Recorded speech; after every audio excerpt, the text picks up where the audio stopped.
The moment is here, you can stop your search. It's Comics by Perch.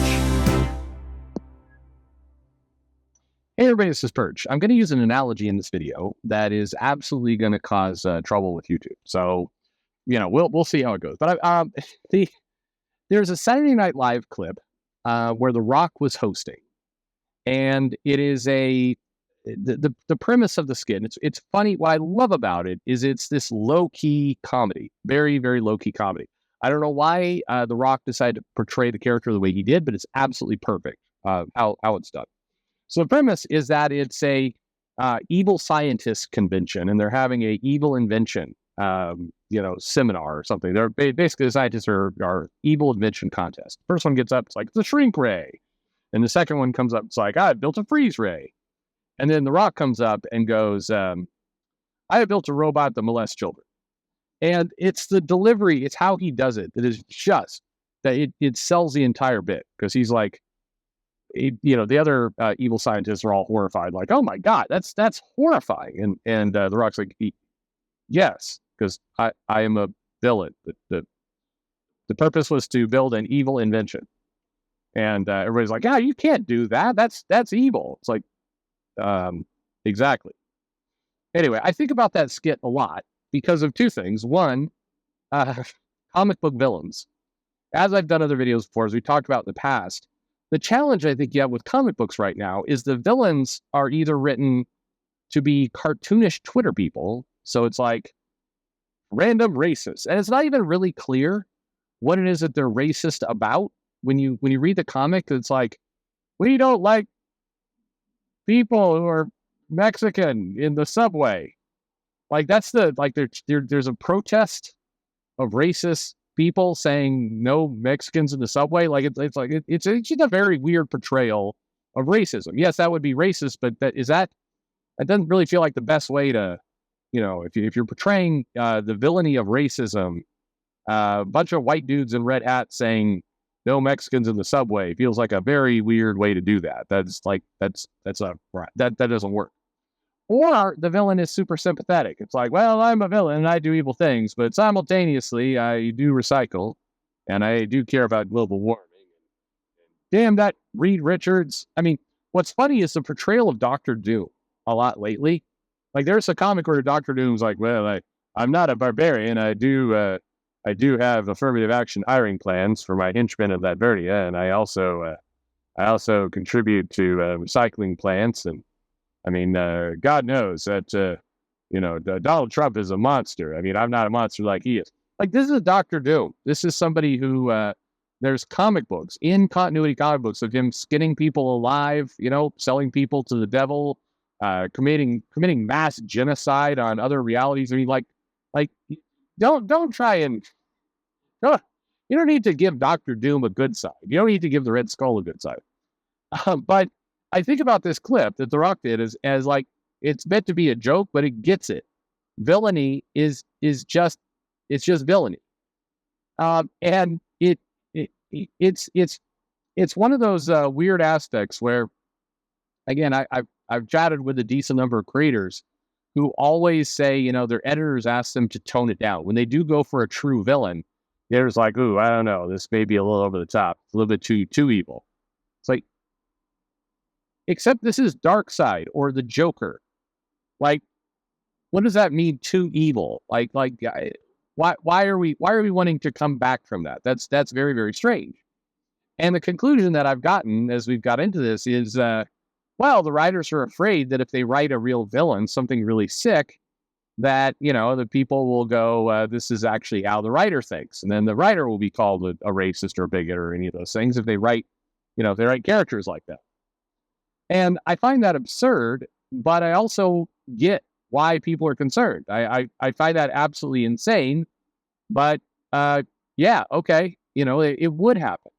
We've seen this happen. There have been comics. I mean, like Raphael Albuquerque doing the cover of the Joker being super evil, terrifying Barbara Gordon, and people are like, he needs to apologize for drawing this thing.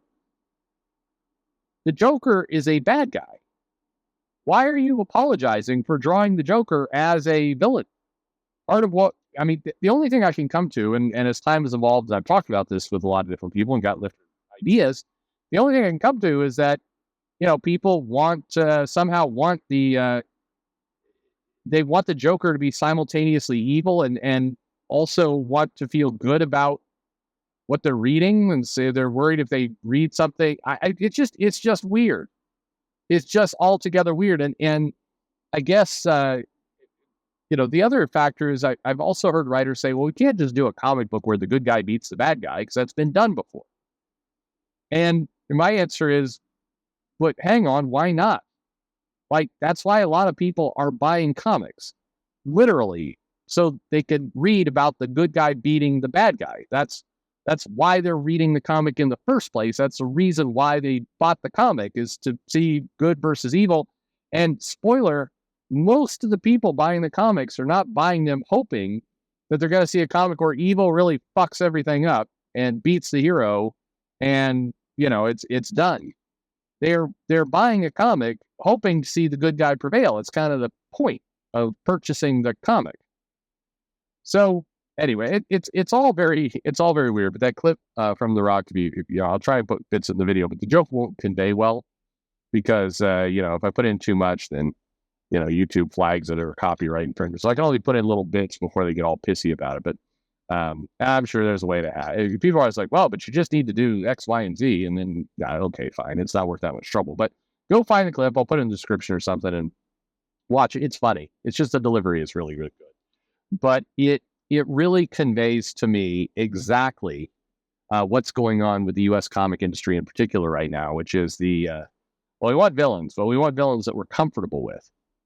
And are you leaving the door open for this scenario where maybe you go ahead and have the villain win because you're subverting expectations, and so you don't want the villain to be too evil, or then you're sending a message that evil can triumph? I don't know. It makes no sense. But in a lot of ways, even a lot of the conversations we have around comics kind of feel like this. I feel a bit like The Rock's character in this video. Whenever we talk about things like, what was the one that came up recently? People are saying, hey, how about all those libraries that are propping up the comic industry by buying these unsellable comics? It's like a government grant. Well, I mean, it's not as much of a gotcha as you think because of this reason. It's about money. And the money that a government or a library, for example, pays to get, say, America Chavez trade paperback, they buy it at less than half that cover. Okay, so thus, play it out with me here. This is finances and math. The publisher is not getting much of a margin. So why would the publisher do this? Well, because they get their comic into the schools, and that, in theory, should lead to the kids reading this stuff and then buying more of it in the future. That's why a lot of people sell into libraries and things like that. Makes sense. It's not a bad idea, but there's not a lot of profit involved. And in addition to that, when we say there's like 1,000 libraries out there that are going to buy this book, well, if it's 1,000 libraries buy one copy or even two copies, you're talking about 2,000 copies of this trade paperback going out. It's just not that much. Put a different way, you can't live off that. And we know people can't live off that because you got comic creators off there trying to, beg for sandwiches and saying their teeth are falling out of their head because they can't afford dental work. Like this isn't a profitable venture. So we get these conversations sometimes going where I'm like, okay, but it's not this plan doesn't really work. And then people will argue, it's like, no, but they're doing it. It's like, I understand that universities and libraries are buying some of these books. It just doesn't work. Meaning financially, it doesn't actually work. People do need money to live. So I mean, that's the inherent flaw with this whole plan. Anyway, I always feel like I'm arguing a different point than what people. It's like we're arguing two different worlds. We're like, yeah, but you see, they're infecting the school. Like, but you see, they're making no money at it. And so both of us are just shouting in different directions. But anyway, it's a fun clip. Go check it out. Villainy. It's stupid. Just stupid. Please, now that I'm playing this last bit, this is where I'm editing it. Like, I should edit that last little bit out because it's just people are gonna be up there like, it's not about making money, Perch. What you don't understand is that the socialization. I'm like, yeah, again, we're arguing different things. Anyway, all fun. What are we going to do? Thanks for listening.